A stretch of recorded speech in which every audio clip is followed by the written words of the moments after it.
सादर जय जिनेंद्र। एक लंबे अंतराल के बाद मैं सौम्या मेहता, आपकी होस्ट और आपकी दोस्त, आप सबका हार्दिक स्वागत करती हूँ आपके अपने शो मेरा कार्य ही मेरी पहचान में। आज हमारे शो में पधारी है एक नन्ही बालिका जिसने अपने कार्य से समाज में अपनी एक अलग पहचान बनाई है। जी हाँ, मैं स्वागत करती हूँ बाल कथावाचिका, प्रेरक वक्ता, लेखिका, बेटी बचाओ बेटी पढ़ाओ गुजरात की brand ambassador, 3 world record holder, बहुमुखी प्रतिभा की धनी सुश्री भाविका महेश्वरी का। स्वागत है भाविका जी। थैंक यू सो मच कि आपने मुझे आपके शो पे बुलाया। इससे पहले कि हम बातों का दौर शुरू करें, मैं भाविका जी का संक्षिप्त परिचय आप सबके समक्ष रखती हूँ।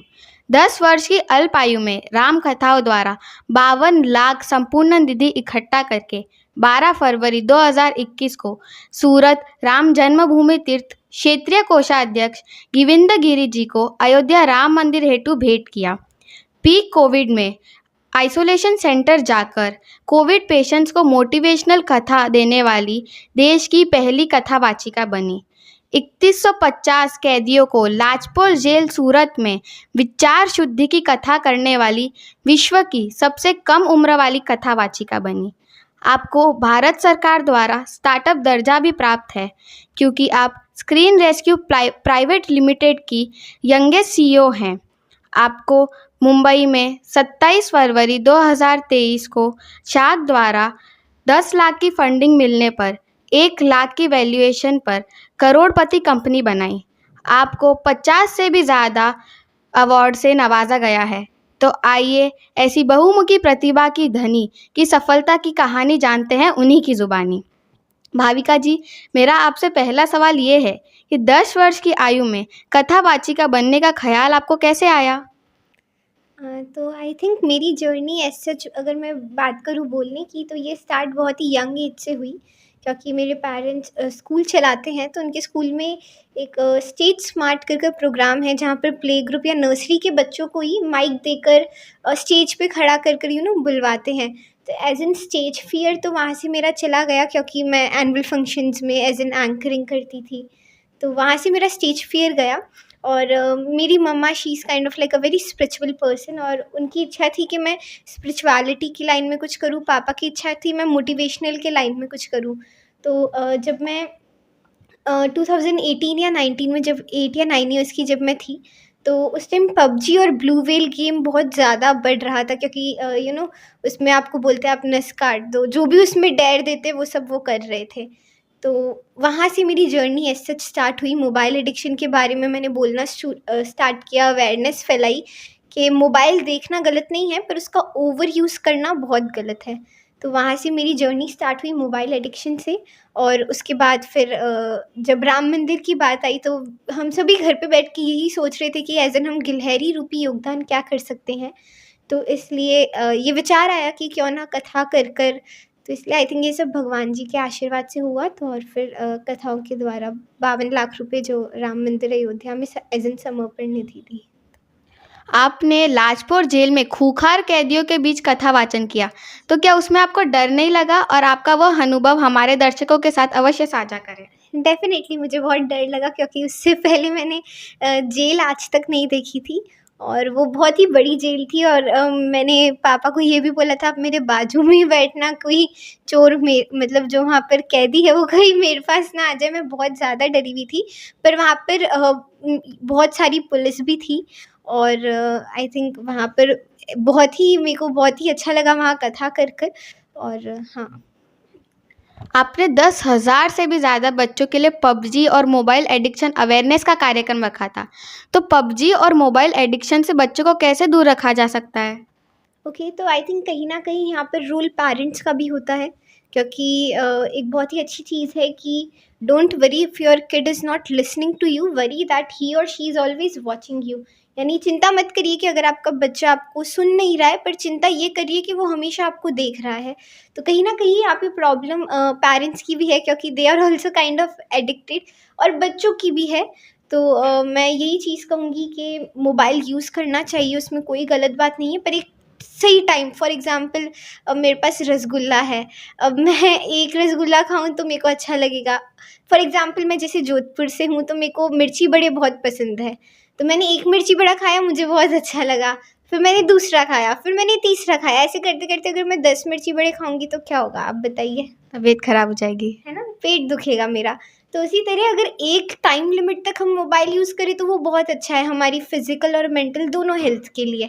पर वो टाइम लिमिट के बाहर जब हम आ जाते हैं ना, तो दोनों हमारी फ़िज़िकल हेल्थ को और मेंटल हेल्थ को बहुत डिस्टर्ब करता है। आप स्क्रीन रेस्क्यू प्राइवेट लिमिटेड की सीईओ भी हैं, तो इस कंपनी के बारे में हमारे दर्शकों को बताएं। ओके, तो ये कंपनी भी एज़ एन मोबाइल एडिक्शन के रिलेटेड ही है, क्योंकि जब मोबाइल एडिक्शन बहुत बढ़ रहा था, तो ये कंपनी में हमने फ्लैश कार्ड्स निकाले हैं अलग-अलग कैटेगरी के लिए। फ्लैश कार्ड जैसे फॉर एग्ज़ाम्पल अगर आप यूपीएससी की तैयारी कर रहे हैं तो जीके के हमारे पास फ्लैश कार्ड्स है।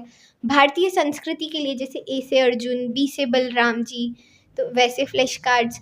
और अभी मोदी जी के ऊपर भी उन्होंने इन 10 सालों में क्या-क्या कार्य किए वो ए टू ज़ेड में।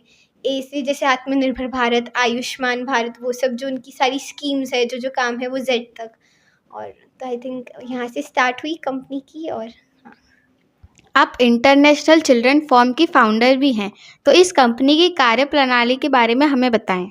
तो हम इंटरनेशनल चिल्ड्रन फॉर्म में ये करते हैं कि हम कोशिश कर रहे हैं कि अलग-अलग स्टेट से जो बच्चे हैं वो वहाँ पर एम्बेसडर बने और वो अपनी बात खुलकर रख सके, क्योंकि बहुत सारी आजकल संस्थाएँ हमें पता है, जो आई थिंक आपके भी पेरेंट्स कई सारी संस्थाओं से जुड़े हुए होंगे, पर बच्चों के लिए कोई ऐसी संस्था नहीं है जहाँ पर वो आकर अपनी बात खुलकर रख सके। तो इसलिए ये एक ऐसी संस्था है, ये एक ऐसा ऑर्गेनाइजेशन है जहाँ पर बच्चे आकर जुड़े, अपनी बात रख सकें, अपनी प्रॉब्लम्स बता सकें।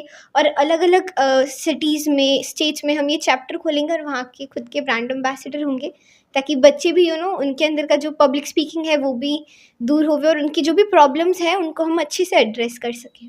आप जब बाल कटाई करने जाती है तो आपको एक सिटी से दूसरी सिटी में ट्रैवल करना पड़ता होगा ना, तो तब आप अपनी पढ़ाई को कैसे संभालती है? आई थिंक डेफ़िनेटली मैं टाइम मैनेजमेंट करने की अच्छे से कोशिश करती हूँ। और दूसरी चीज़ कि मैं रात को सोने से पहले मैं लिख देती हूँ कि मुझे इतने बजे से इतने बजे ये करना है, इतने बजे से इतने बजे तक ये करना है। तो आई थिंक वो मुझे बहुत ही ज़्यादा हेल्प करता है, एक पूरा शेड्यूल बना देना। और मैं कोशिश करती हूँ कि जो मैंने जैसे 8 ओ क्लॉक टू 9 ओ क्लॉक मुझे मेरी साइंस की पढ़ाई करनी है, तो मैं कोशिश करती हूँ कि मैं उस टाइम पे वही काम करूँ। तो जो मैं डेली रूटीन बनाती हूँ मुझे बहुत हेल्प करता है। कहते हैं हर सफल व्यक्ति के पीछे किसी न किसी महिला का हाथ होता है। अब अपनी सफलता के पीछे अपने पारिवारिक सदस्य को कितना श्रेय देती हैं? डेफ़िनेटली आई थिंक मैं जहाँ पर भी हूँ मेरे पेरेंट्स की वजह से, मेरे दादाजी, दादी जी, नाना-नानी के आशीर्वाद की वजह से।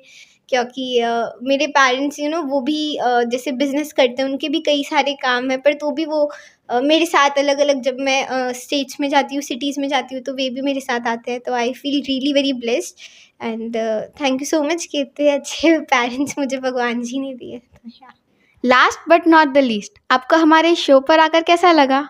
डेफ़िनेटली मुझे बहुत अच्छा लगा। और मैं आपको एक चीज़ ज़रूर कहूँगी, क्या आजकल कई सारे बच्चे मोबाइल एडिक्शन के अंदर बहुत ही ज़्यादा लगे हुए हैं, पर आप यहाँ पर इंटरव्यू ले रहे हैं एंड एज़ एन आप 11 इयर्स के हैं और अभी हमें बताया कि आपने कई सारे लोगों के इंटरव्यू लिए। तो आई थिंक एक आपको very very congratulations and I think आप बहुत ही अच्छा काम कर रहे हैं और मुझे भी यहाँ आकर बहुत अच्छा लगा।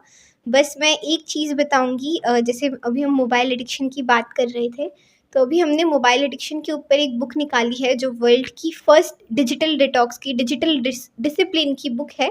एज़ इन जैसे हमारे स्कूल के अंदर जैसे इंग्लिश की बुक होती है, चैप्टर होते हैं, फिर क्वेश्चन आंसर, ट्रू फॉल्स, ये सब होते हैं। तो वो बुक भी वैसी ही है, उसके अंदर चैप्टर है जैसे मोबाइल अच्छा है या बुरा, द डबल एज्ड स्क्रीन। तो उसके अंदर वो एक चैप्टर है, एक स्टोरी के हिसाब से उन्हें समझाया गया है। आई थिंक या and thank you so much कि आपने मुझे आपके शो पे बुलाया। तो हम फिर मिलेंगे एक नई हस्ती के साथ एक नए वीडियो में। जय जिनेंद्र।